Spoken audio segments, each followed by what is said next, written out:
Bismillahirrahmanirrahim. Assalamualaikum warahmatullahi wabarakatuh. Baik, pada kesempatan ini kita akan masuk ke bahasan materi yang terakhir sebelum pelaksanaan UTS, yakni terkait dengan Herbal Industrial Scale Up, di mana materi sebelumnya kita sudah bahas bagaimana memahami terkait dengan metode ekstraksi, terus skala laboratorium, ya. Juga bagaimana kita menghitung metode ekstraksi baik dengan menggunakan ECP maupun dengan ECC. Nah, hari ini kita akan lanjutkan terkait dengan ekstraksi di skala industri, apakah ada kesamaan gitu ya atau berbeda, lanjutkan ke pemekatan dan nanti ujungnya adalah pengeringan ekstrak. Seperti biasa, mungkin hari ini saya tidak akan bahas terlalu rinci terkait dengan keseluruhan materi, saya hanya akan bahas poin-poinnya saja sehingga nanti hanya sebentar materi yang akan saya utarakan. Namun selebihnya itu silahkan Anda pahami dengan membaca materi yang telah disiapkan. Gitu ya. Baik, kita mulai bahwa kita tahu bahwa pada tahapan pembuatan ekstrak di level laboratorium kita mengenal adanya tahapan seperti ini. Ini sudah kita bahas sebelumnya, di mana ada proses pembuatan ekstrak dari mulai ekstrak cair, encer, kental sampai ekstrak kering. Nah, eh, ada hal yang cukup menarik di mana di industri proses pemekatan ekstrak itu dilakukan hanya satu kali.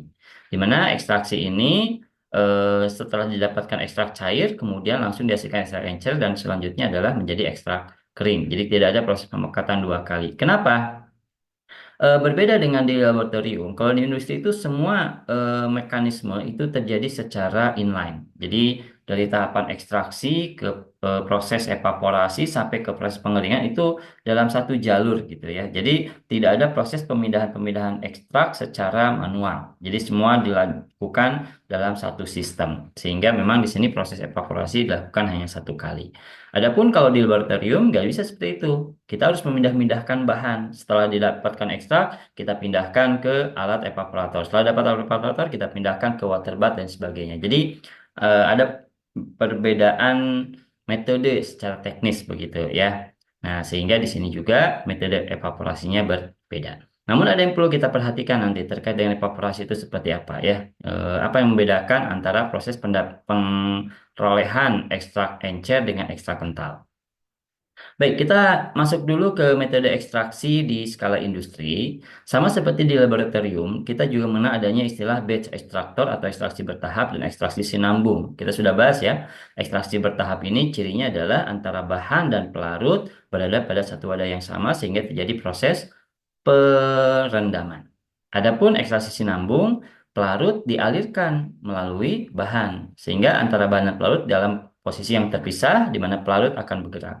Ada juga biasanya di continuous extractor ini, pelarut dan bahan sama-sama bergerak, gitu. Nah, tapi arah bergerakannya berlawanan, sehingga tidak terjadi proses perendaman. Itu bedanya ya. Oke, ini adalah metode ekstraksi bertahap untuk skala laboratorium, ada maserasi dan reflux. Adapun di skala industri sebenarnya sama, juga ada istilah maserasi juga. Hanya bedanya adalah maserasi di skala industri memang skalanya jauh lebih besar dibandingkan dengan laboratorium. Nah, kemudian perbedaan berikutnya adalah pada proses maserasi di industri, meskipun namanya adalah maserasi, yang mana kita tahu maserasi itu di skala laboratorium disebut sebagai ekstraksi dingin, tapi di industri ini kita tetap memperhatikan efisiensi dan efektivitas, sehingga nilai ekonomisnya tidak menjadi besar gitu ya, nilai apa namanya itu overheadnya gitu ya, atau tidak menjadi biaya produksinya tidak besar. Nah, caranya adalah meskipun metodenya adalah maserasi, namun di sini dibantu dengan adanya proses pemanasan. Jadi ini yang membedakan antara maserasi di industri dengan di laboratorium. Jadi kalau di industri meskipun namanya maserasi tapi menggunakan pemanasan. Kenapa tidak dikatakan reflux? Kan reflux itu kan sama seperti maserasi tapi dia terjadi proses pemanasan. Nah, pada reflux di situ terjadi adanya aliran aliran eh, pelarut. Nah, sedangkan di sini tidak terjadi aliran pelarut. Nah, kalau di reflux kan pelarutnya itu dia akan menguap, masuk kondensor, balik lagi. Nah, seperti itu kan. Di sini nggak ada. Jadi nggak ada proses penguapan pelarut dan kemudian pelarutnya kembali lagi masuk ke bahan itu tidak terjadi. Sehingga prosesnya tetap dikatakan sebagai maserasi. Nah, pemanasannya tidak menggunakan api secara langsung, tapi menggunakan uap air yang dihasilkan dari steam boiler. Kenapa? Karena di industri, gitu ya, berdasarkan CPOB maupun CPOTB, ataupun berdasarkan peraturan yang berlaku, khususnya industri farmasi ini banyak menggunakan pelarut-pelarut yang mudah terbakar, maka tidak boleh ada sama sekali penggunaan api, begitu ya. Nah, secara umum maserasi ini ada dua, ada maserasi statis dan dinamis. Ini sama seperti di laboratorium sebenarnya. Statis artinya di sini tidak ada pergerakan, tidak ada upaya untuk proses digerakkan, digoyang ataupun diaduk. Nah, jadi tidak ada proses pengadukan sama sekali. Jadi statis diam saja.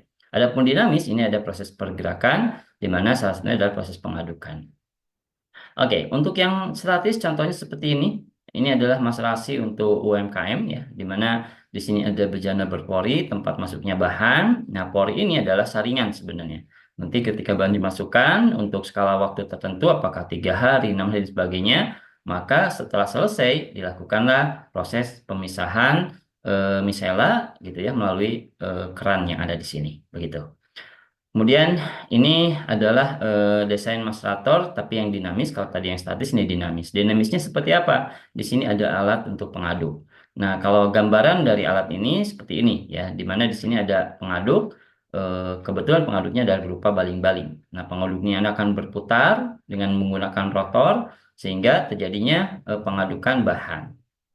Baik. Kemudian eh, pada proses maserasi dinamis, proses pengadukan itu tidak hanya menggunakan baling-baling. Ternyata ada juga yang menggunakan rotari tipe rotari.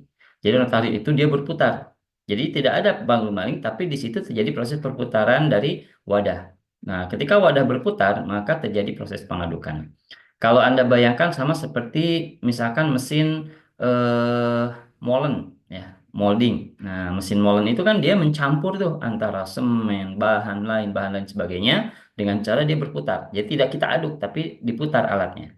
Nah, ekstraksi juga begitu, gitu ya. Nah, masing-masing punya kelemahan dan punya kelebihan tentunya, gitu ya. Namun kita tidak akan bahas di sini kelemahan dan kelebihannya seperti apa. Oke, ini adalah eh, gambaran dari maserasi dinamis untuk skala kecil. Jadi kalau yang dinamis itu yang ada yang tipe eh, dayung seperti ini gitu ya, dan ada juga yang tipe rotari seperti ini. Jadi dia akan berputar. Oke, kalau skala besar apa bedanya dengan skala kecil? Nah, jadi perbedaannya hanya pada eh, skalanya saja. Jadi hanya pada kapasitas yang bisa dilakukan untuk ketika proses ekstraksi berlangsung. Jadi kalau skala besar ya jelas kapasitasnya besar, seperti di sini gitu ya. Ini masterasi tipe dayung, di mana di sini ada dayung yang akan berputar secara kontinu. Ini juga ada dayungnya akan berputar. Dan kalau ini Anda bayangkan gambarnya seperti gambar yang kecil, ini Anda salah sangka ya. Kalau kita berdiri mungkin kita jaraknya itu ada di sini mungkin ya, atau di sini. Jadi ini alatnya besar sekali dan biasanya sekali ekstraksi bisa mencapai kurang lebih 1 ton begitu ya. Atau lebih dari 1 ton. Baik, nah ini gambaran lain untuk maserasi dinamis untuk tipe rotari. Nah biasanya kalau tipe rotari itu alatnya itu dibaringkan gitu ya. Nah jadi dia rotarinya itu ke atas gitu. Jadi tidak ke samping. Nah rotarinya ke atas sehingga nanti di sini terjadinya proses pengadukan.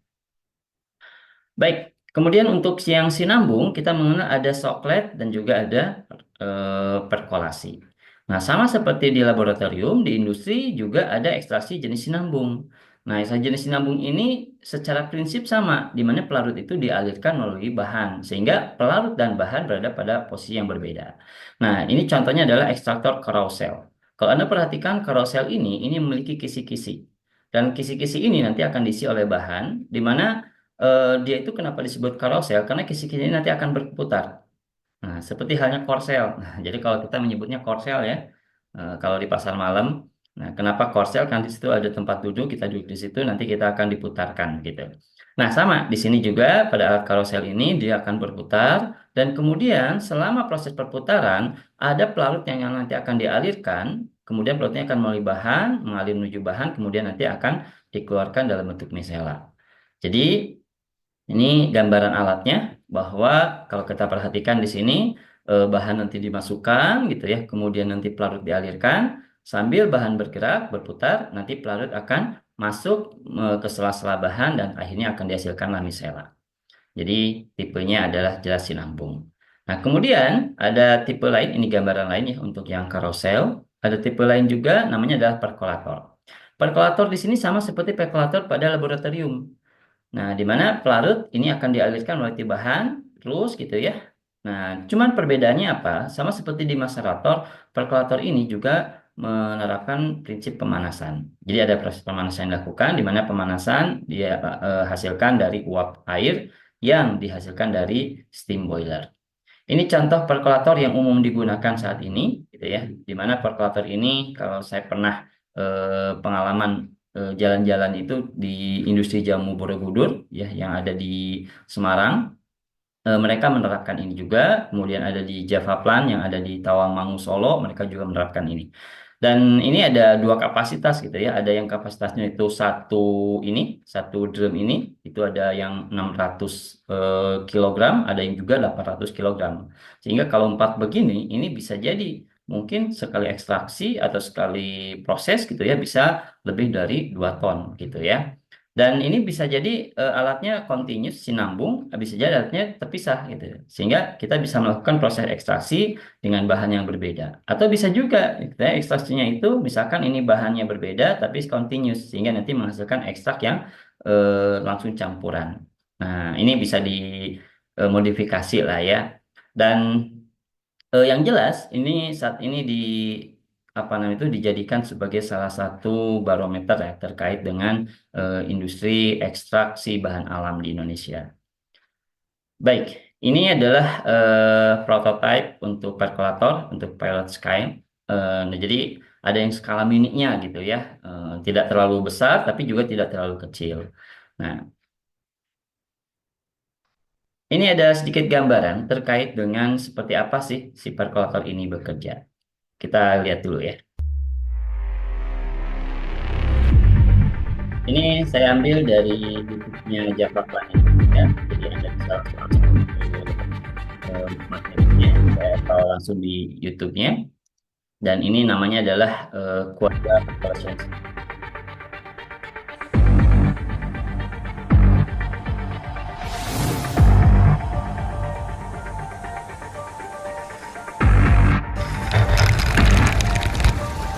Nah, ini adalah proses. Nah, ini adalah setelah kita ekstrak. Nah,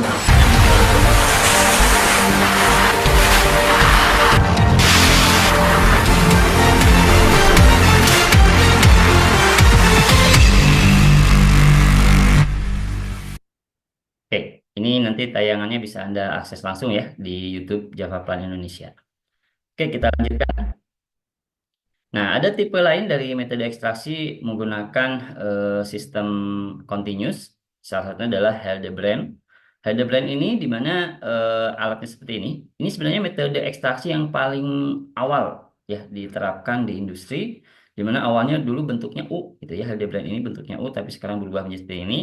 Nah, kenapa ini masuk continuous? Kalau kita perhatikan antara pelarut dan bahan ini ditempatkan terpisah, di mana pelarut dialirkan dari sebelah kanan, bahan sebelah kiri. Jadi bahan sama-sama bergerak dengan pelarut, di mana pelarut akan bergerak ke sebelah kiri, sedangkan bahan sebelah kanan. Jadi counter current, berlawanan arah.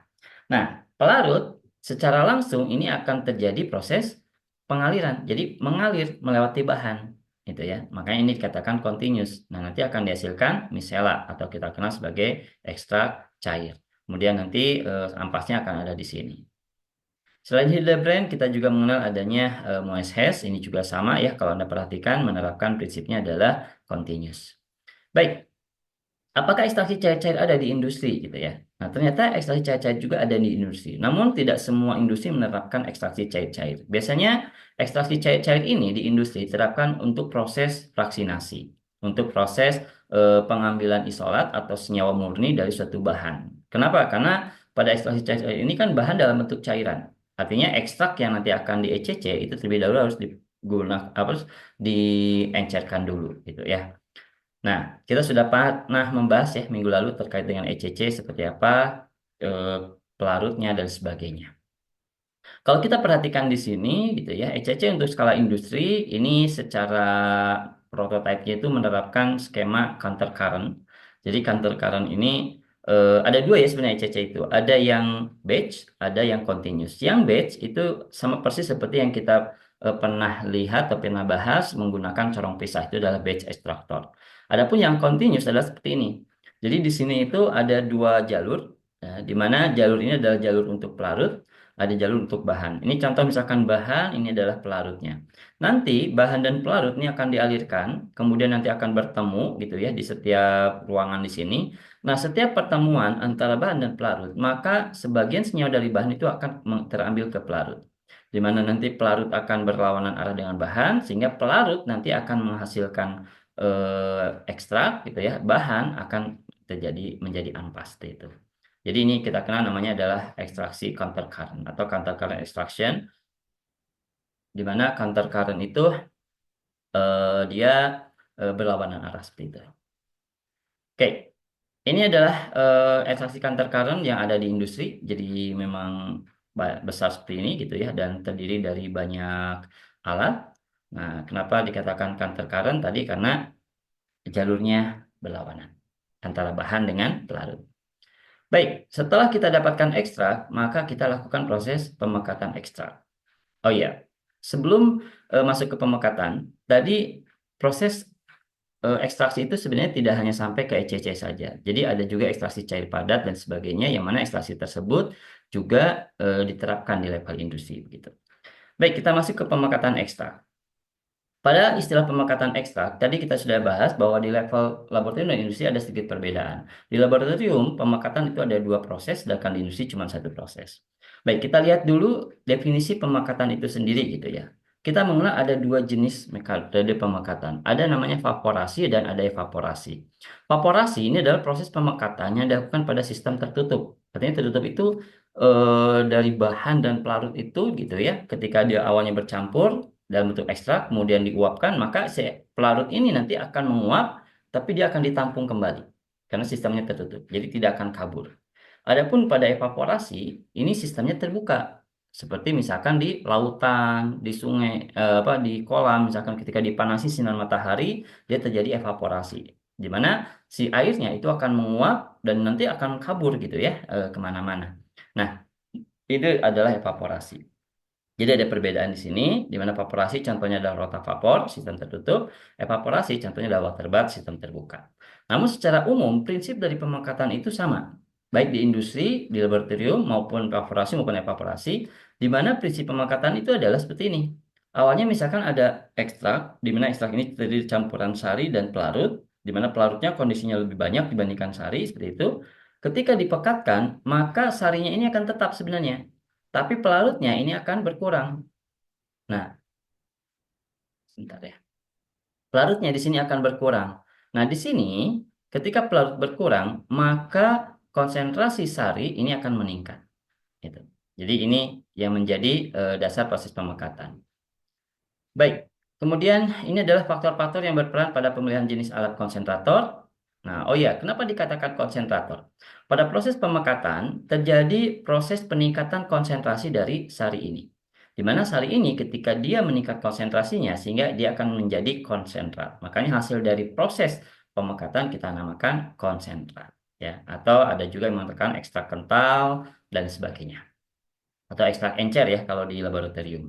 Nah, ini adalah faktor-faktor yang berperan pada pemilihan jenis alat konsentrator. Silakan ini bisa Anda baca.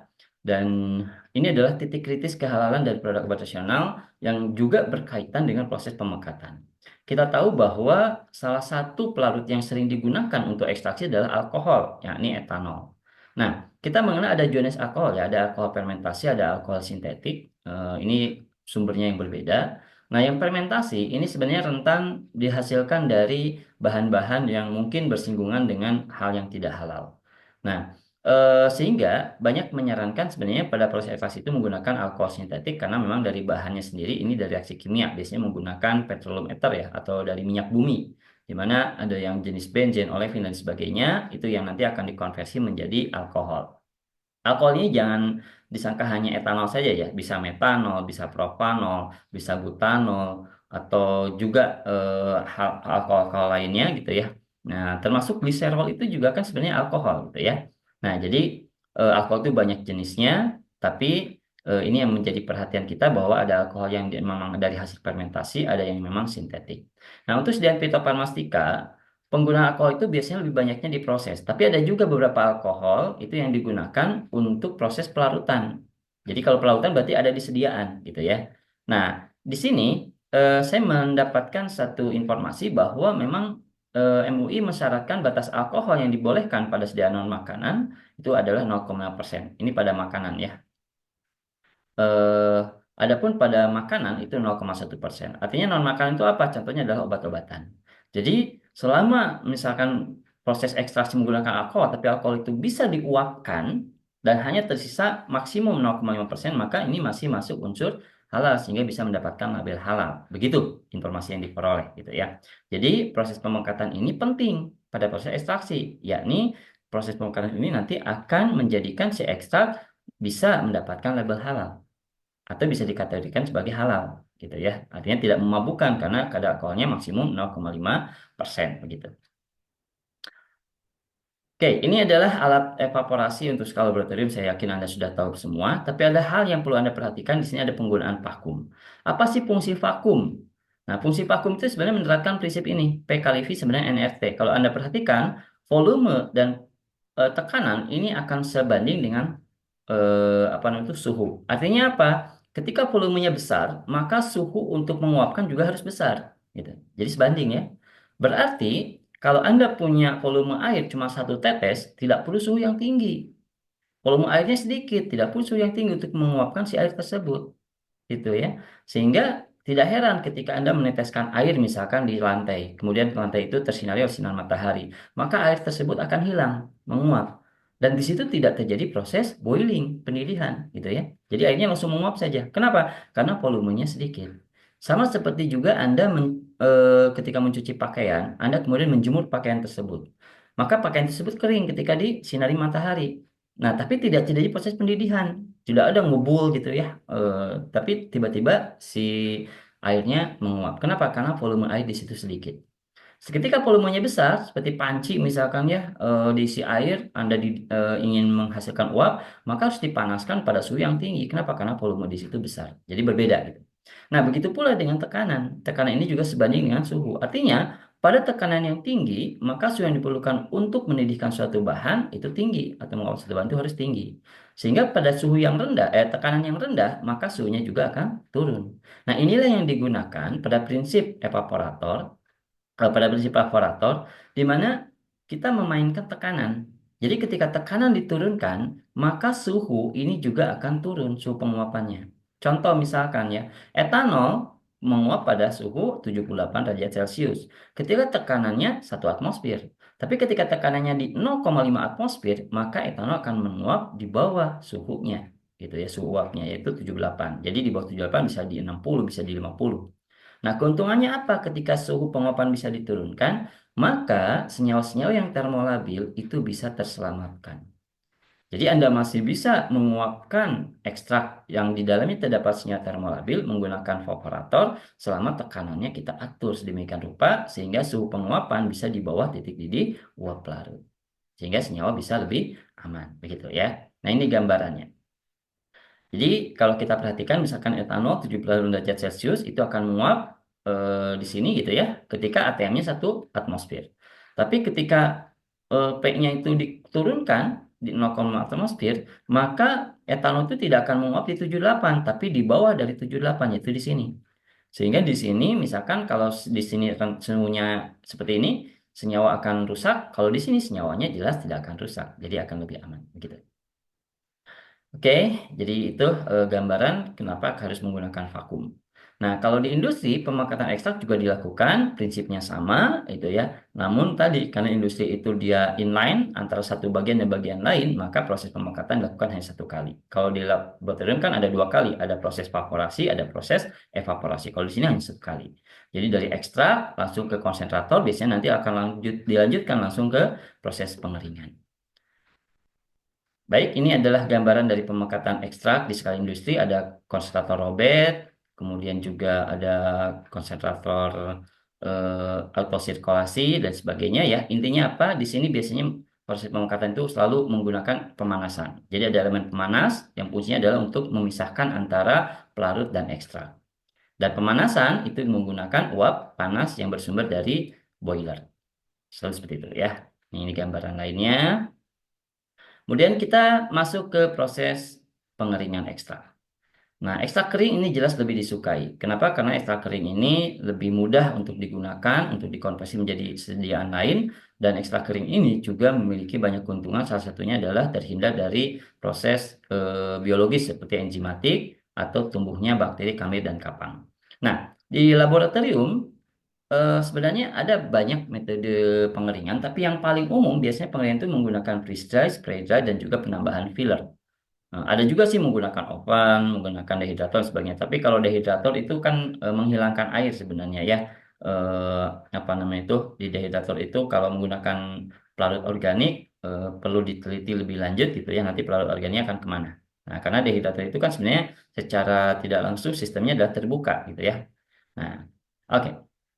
Eh, ada dua yang paling umum sebenarnya itu freeze dry dan spray dry. Kalau penanaman filler itu biasanya dilakukan di rumah sakit ataupun di apotek ya. Ketika Anda membuat puyer tapi bahan bakunya adalah ekstrak, nah maka puyer itu ekstraknya harus diserbukan dulu. Dengan cara apa? Diencerkan menggunakan filler. Fillernya macam-macam bisa laktosa, bisa aerosil, bisa bahan-bahan lainnya begitu.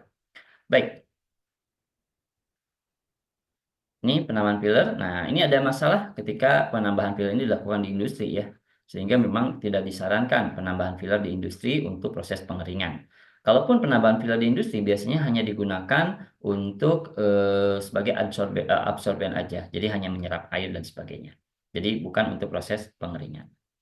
Oke, kita lanjut. Nah, ini untuk pengeringan di skala industri, kita mengenal ada dua tipe pengering ekstrak di industri. Ya, ada yang tipe statis, artinya ekstraknya diem. Ya, kita mengenal ada freeze dry, ada spray dry. Ada yang tipe dinamis, ini menggunakan conveyor, di mana tipe dinamis itu ekstraknya dijalankan. Jadi ekstraknya akan bergerak, melewati pemanas, melewati pendingin, dan sebagainya. Nah, kita bahas yang spray dry dulu. Nah, spray dry atau spray ini berarti kan disemprotkan gitu ya, kemudian dikeringkan. Artinya bahan itu ketika dikeringkan itu dibuat menjadi bentuk droplet. Nah, artinya dia disemburkan dari bentuk cairan menjadi bentuk-bentuk kecil. Kemudian setelah bentuk kecil itu ditembakkan dengan udara panas. Nah, jadi ketika si droplet ini ditembakkan udara panas, maka droplet ini kan terdiri dari dua bagian. Yang pertama adalah pelarut, yang kedua adalah ekstrak. Nah, ekstraknya akan kehilangan pelarut sehingga ekstraknya akan mengering, gitu ya. Sehingga ekstrak akan menghasilkan serbuk kering. Nah, metode ini menggunakan menggunakan udara panas, di mana panasnya bisa mencapai antara 100 sampai 200 derajat Celcius. Sehingga ini hanya cocok untuk senyawa termostabil. Hati-hati dengan termolabil ya. Nah, metode ekstraksinya juga bisa menggunakan pelarut air ataupun pelarut organik, ini juga bisa. Jadi nggak ada masalah. Nah, tapi hanya cocok untuk pelarut yang bersifat hanya cocok untuk senyawa yang bersifat termostabil. Ini gambarannya di mana bahan itu nanti akan dipompakan, nanti disemburkan di sini dalam bentuk droplet. Nah, dalam bentuk droplet ini dia kemudian akan ditembakkan oleh udara panas. Ini bukan uap panasnya, tapi udara panas. Apa bedanya? Kalau udara panas itu dihasilkan dari bisa jadi open gitu ya. Kemudian open itu dilahirkan dengan udara sehingga membawa panas. Nah, kemudian panas ini akan dilewatkan melalui HEPA filter dan nanti akan menubruk droplet sehingga akan terpisah antara pelarut dengan ekstrak. Ekstrak yang terpisah dari pelarut akan menghasilkan ekstrak kering. Pelarutnya akan menjadi uap sehingga nanti akan dihasilkan powder product atau ekstrak dalam bentuk serbuk. Nah, proses pemisahan ekstrak ini nanti akan ada di siklon. Ada masalah ketika ekstraknya ini terlalu kental. Apa yang terjadi? Ketika ekstrak terlalu kental, tekanannya tinggi, ini alat bisa bermasalah, bisa pecah. Dan di sini tidak bisa tersemburkan. Sama lah seperti Anda menyemprotkan minyak gitu ya, minyak lemak misalkan. Sulit untuk tersemprotkan gitu ya. Kenapa? Karena dia bentuknya eh, kental. Nah, sehingga ini bentuknya harus encer. Tapi tidak terlalu encer. Kenapa? Kalau terlalu encer, maka yang terjadi adalah semburannya ini akan sangat kecil sehingga semburannya akan seperti awan. Jadi kalau Anda perhatikan gitu ya, di semburan itu kan Anda kalau putar-putar size-nya, itu ada size yang normal, ada size yang kecil. Semakin kecil ukurannya, semakin nano ukurannya, maka dia akan seperti berbentuk awan. Jadi berbentuk kabut di sini. Sehingga ketika dikeringkan, kabut ini nanti akan menghasilkan asap. Emang. menghasilkan seperti kapas, bukan asap ya, menghasilkan seperti kapas. Contoh lah ya, ketika Anda melihat tukang aromanis gula. Nah, gula-gula ya, di mana aromanis ini dibuat dengan cara mencampurkan gula dengan air, tapi jumlah airnya besar sekali. Nah, sehingga nanti cairan gula ini akan disemprotkan, disemburkan, kemudian nanti akan ditembakkan dengan udara panas. Karena konsentrasi gulanya sangat rendah, maka si gula ini nanti tidak akan membentuk karamel. Karena kalau kental dia akan membentuk karamel, tapi kalau kondisi konsentrasi yang rendah, dia akan membentuk seperti kabut ketika dipanaskan, seperti kapas, gitu ya. Nah, oke. Ketika serbuk itu menghasilkan serbuk yang fine, maka serbuk ini sebenarnya tidak cocok gitu ya untuk dijadikan sebagai serbuk ekstrak. Kenapa? Karena dia mudah terbang. Justru malah akan berdebu, menghilangkan rendemen dan sebagainya. Nah, sehingga antara bentuk serbuk dengan bentuk fine itu harus dipisahkan melalui apa? Siklon ini. Jadi bentuk serbuk dan bentuk fine itu harus dipisahkan. Oke, kemudian ekstrak yang terbaik yang bagaimana kalau begitu? Jadi ekstrak yang terbaik adalah ekstrak yang sudah kehilangan 50% pelarutnya. Jadi ekstrak itu harus dipekatkan dulu sehingga 50% pelarut hilang dan sisanya 50%. Jadi dihasilkan ekstrak yang encer tapi tidak terlalu kental, tidak terlalu encer juga. Gitu ya. Oke, ini adalah atomizernya, jadi penyemburnya. Jadi ada banyak sekali, kita kenal juga namanya adalah nozzle. Nah, nozzle ini juga banyak sekali ragamnya gitu ya. Ada gambaran seperti ini, ada yang berputar, ada yang juga statis gitu ya. Dan kemudian ini yang perlu Anda perhatikan bahwa untuk memastikan serbuk yang baik, maka ekstrak itu sebisa mungkin tidak terlalu kental juga tidak terlalu encer. Kayak ini gambaran lain. Contoh produk yang biasa Anda gunakan di spray dry itu biasanya contohnya adalah kopi instan misalkan. Nah, itu menggunakan metode spray dry sebenarnya. Baik. Kemudian setelah spray dry kita masuk ke freeze dry. Kalau spray dry tadi menggunakan udara panas, kalau freeze dry justru mengeringkannya dengan cara dibekukan. Kok bisa? Beku tapi dikeringkan gitu ya. Nah, di sini prosesnya menerapkan prinsip sublimasi. Artinya sublimasi itu terjadinya perubahan dari padat menjadi gas ataupun dari gas menjadi padat. Sehingga bahan-bahan yang membeku di sini langsung diuapkan tanpa melalui proses pelelehan ataupun pencairan. Nah, gimana caranya gitu ya? Oke. Freeze dry ini seperti ini alatnya.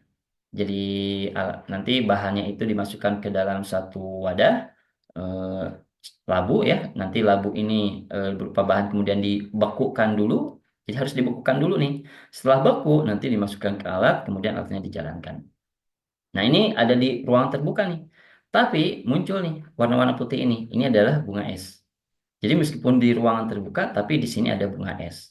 Nah, eh ini ada kelemahan ketika kita menggunakan freestyle. Keuntungannya dulu deh ya. Keuntungannya apa? Ini cocok untuk senyawa-senyawa yang termolabil. Jadi sangat cocok sekali. Nah, kelemahannya adalah pertama, karena di sini harus dibekukan, kita tahu bahwa pelarut organik itu susah untuk membeku pada suhu nol. Kalaupun membeku itu harus pada suhu yang sangat-sangat rendah. Sehingga membutuhkan energi yang besar untuk bisa membekukan si bahan tersebut. Sehingga pelarut yang cocok untuk menggunakan freestyle ini adalah pelarut air. Nah, kalau per air kan pada suhu nol langsung membeku dia. Simpan di freezer aja langsung beku. Atau misalkan dengan cara dibekukan dengan menggunakan etanol minus 80 derajat atau menggunakan nitrogen misalkan. Itu beku dia. Gitu ya. Nah, sehingga memang pelarut ini hanya cocok untuk pelarut-pelarut air. Ya. Gimana kalau pelarutnya organik? Masih bisa nggak? Masih bisa. Nanti kita akan bahas. Oke. Eh, Selain itu, kelemahannya apa? Ini meskipun skalanya itu adalah 1 liter, ya, namun kuantitas bahan yang bisa dibekukan di sini maksimal adalah 100 mililiter. Jadi 1/10-nya. Kenapa harus 100 mililiter? Karena pada saat proses pembekuan di sini, gitu ya, maka si zat-zat ekstrak yang beku ini dia harus menempel di wadah. Jadi kalau menempel di wadah berarti di sini di sekeliling ini gitu ya, nempel. Jadi tidak ngagunuk gitu ya. Kenapa tidak ngagunuk? Karena kalau ngagunuk, ngagunuk itu mengumpul gitu ya, maka di bagian dalamnya tidak akan teruapkan. Sehingga harus menempel setipis mungkin. Makanya di sini kapasitasnya hanya 100 mililiter. Jadi menempel setipis mungkin. Nah, sehingga proses pengeringan itu bisa menjadi lebih maksimal. Waktunya juga lama ya, dan biayanya juga cukup mahal gitu ya. Oke, ini mekanisme freeze dryingnya. Jadi terjadi proses sublimasi, artinya perubahan dari bentuk padatan langsung menjadi gas. Jadi pelarutnya harus air karena mudah membeku. Air ketika membeku langsung disublimasi, tidak diencerkan, gitu, atau tidak dilelehkan. Oke, ini adalah gambaran untuk proses pembekuannya. Biasanya menggunakan etanol minus 80%. Nah, jadi sebisa mungkin yang baik itu adalah begini. Jadi membentuk lapisan. Sehingga lebih mudah untuk dikeringkan. Caranya bagaimana? Bahan yang sudah masuk ke dalam labu, ini kemudian diputar gitu ya. Di dalam etanol dingin minus 80. Jadi etanol itu dalam minus 80 derajat itu dalam bentuk cairan, nggak bisa membeku. Makanya kenapa tadi pelarut organik itu susah untuk membeku. Bisa seperti ini arahnya, bisa seperti ini arahnya, terserah gitu ya, tergantung alatnya. Dan kemudian setelah beku, kemudian nanti dipasangkan ke alat, nanti alatnya akan kita setting ya. Oke, ini untuk ekstrak air, jadi ekstraknya dibekukan, kemudian nanti langsung dimasukkan ke dalam alat, dijalankan alatnya, nanti terjadi proses pemisahan antara pelarut berupa air yang nanti menyublim dengan ekstrak. Ekstraknya tidak akan menyublim jelas. Baik, kalau pelarutnya non air seperti apa? Nah, kalau pelarut organik, maka pelarut organiknya harus diuapkan dulu, dihilangkan, kemudian diganti dengan pelarut air. Nah, ketika sudah diganti dengan pelarut air, maka berikutnya dibekukan, kemudian disambungkan ke alat. Baik, kita kembali lagi ke proses pemekatan tadi. Salah satu parameter yang berpengaruh di pemekatan itu adalah adanya perubahan tekanan dengan adanya vakum. Di mana tekanan ini akan menyebabkan terjadinya perubahan suhu penguapan. Nah, di sini bagaimana caranya si air dalam kondisi beku 0 derajat Celcius itu bisa langsung menguap tanpa terjadi proses pencairan, maka tekanan juga harus diturunkan. Dimana kalau kita lihat secara grafiknya, pada tekanan 0 gitu ya, maka air akan menguap pada suhu 0. Pada suhu 0 air itu adalah padatan karena membeku ya. Tapi ketika pada tekanan 0 dia akan langsung menguap. Makanya di sini tekanannya itu diturunkan sampai mendekati 0. Begitu. Ini adalah gambaran alat freeze-drying skala pilot dan juga skala industri ya. Nah, ini untuk skala industri ada 3 tipe biasanya. Ada tipe bell jar, ini silinder seperti ini, vertikal ya, artinya seperti lemari. Ada tipe rektangular. Nah, ini rektangular ini ya gambarannya gitu ya. Dan juga ada tipenya adalah tunnel. Ini adalah tunnel seperti itu. Tapi secara prinsip sama. Nah, ini tahapannya. Jadi ekstraknya dibekukan dulu, kemudian lakukan pemanasan, meningkatkan dulu suhunya. Nanti pada tekanan yang rendah, suhu yang ditingkatkan, maka terjadi proses pengeringan yaitu sublimasi. Nah, nanti air yang sudah menyublim itu kemudian akan dikembalikan ke posisi normal, sehingga air itu akan kembali mengembun, menghasilkan air ya dalam bentuk cairan liquid. Terjadi kondensasi. Oke, ini adalah produk-produk freeze-dry. Mungkin sebagian dari Anda sudah merasakannya. Dan biasanya ketika produk ini mau dinikmati, ada yang langsung bisa dimakan langsung dalam bentuk keripik. Ada yang dia harus misalkan dibiarkan dulu di udara terbuka sehingga dia menyerap air. Sehingga nanti akan ketika dimakan akan seperti rasa aslinya gitu ya. Ada yang seperti itu. Oke, ini adalah pengering gelombang mikro. Kita sudah pernah bahas sebelumnya bahwa gelombang mikro ini berhubungan erat dengan senyawa-senyawa yang polar. Artinya kalau senyawa polar berarti di sini yang dikeringkan itu adalah bahan-bahan yang mengandung air ya biasanya. Makanya di sini dikeringkannya bukan ekstrak, melainkan adalah bahan dalam bentuk aslinya seperti buah-buahan dan sebagainya, di mana air nanti akan menguap karena air ini akan berinteraksi dengan gelombang mikro, terjadi interaksi sehingga dia terjadi pemanasan, waktu dia menguap gitu ya. Kemudian yang terakhir adalah pengering sabuk vakum atau vacuum bed dryer. Nah, kenapa dikatakan belt dryer? Belt ini menerapkan prinsipnya itu conveyor. Jadi ada sabuk yang nanti akan bergerak. Jadi sabuknya bergerak. Nah, sabuk ini adalah tempat penyimpanan ekstrak. Adanya vakum tadi ya bersama seperti pada proses pemekatan berfungsi untuk menurunkan tekanan sehingga suhu penguapan menjadi lebih rendah. Oke, ini adalah gambaran dari vacuum bed dryer, di mana bahan ini nanti akan dimasukkan ke dalam alat, kemudian nanti akan disimpan di dalam conveyor. Nah, di atas conveyor, bukan di dalam ya, di atas conveyor. Nanti bahan dengan conveyor ini akan melewati beberapa stage pemanasan. Nah, ketika melewati stage pemanasan ini, maka akan terjadi proses penguapan. Nah, ditambah dengan adanya vakum ya, sehingga nanti air di sini atau pelarut di sini akan menguap pada suhu di bawah titik uapnya.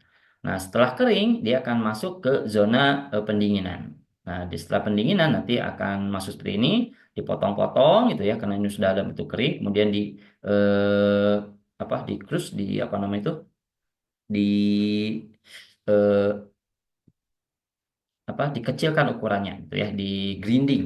Nah, di grinding sehingga nanti akan menghasilkan serbuk yang partikel yang lebih kecil. Ini tahapannya. Dan ini adalah pelakuan ekstrak sebelum vacuum bed drying, di mana di sini ekstrak itu harus ada di daerah ini ya, di conveyor. Artinya dia harus sedikit lebih menempel ya. Nah, sehingga ekstrak di sini tidak boleh terlalu encer. Berbeda dengan spray dry ya. Ini tidak boleh terlalu encer dan sebisa mungkin ekstrak ini harus dihasilkan ekstrak encer. Artinya ekstrak yang seperti kecap. Ekstraknya sudah kental tapi masih bisa dituang, masih bisa dialirkan. Biasanya orang mengatakannya adalah spisum, gitu ya. Nah, ekstraknya sudah bisa dituang, masih sudah kental tapi masih bisa dituang, sehingga dia akan menempel tidak kemana-mana. Jadi ada perbedaan proses pelakuan ekstrak antara spray dry dengan vacuum bed dryer. Oke, ini adalah gambaran vacuum bed dryer. Ini bentuknya seperti ini, tabung itu ya. Jadi di sini ada monitor. Tujuannya adalah untuk mengatur terkait dengan tekanan, terkait dengan suhu dan sebagainya. Dan di sini juga kita bisa mengontrol secara langsung gitu ya terkait proses pengeringannya. Dan juga ada proses pemasukan bahan. Dan nanti ada ekstrak yang nanti dimasukkan seperti itu. Nah, ini gambaran lainnya.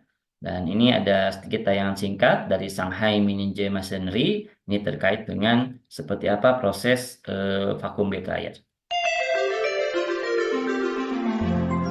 Anda bisa langsung ya ke YouTube-nya Shanghai Mini J Masonry. Lihat vacuum bed dryer akan masuk.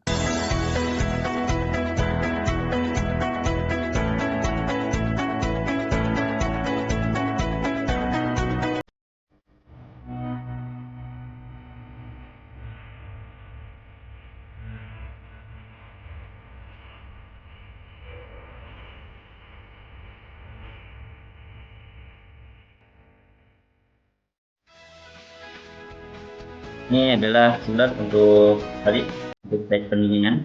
Jadi tadi kan ada stage pemanasan, ada stage pendinginan. Vakum untuk mengatur tekanan,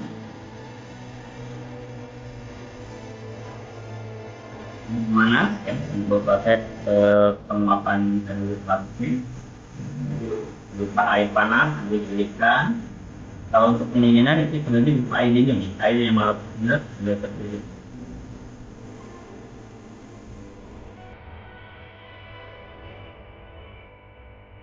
Semua ini menggunakan satu proses kontrol. Tadi ada monitor kontrol untuk monitor.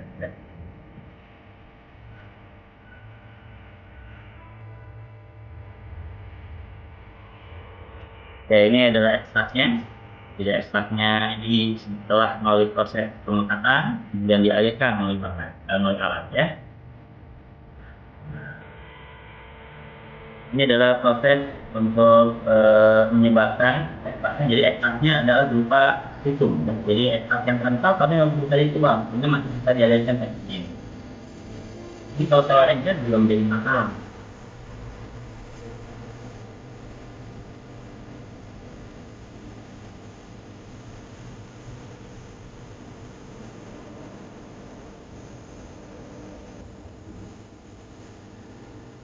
Oke.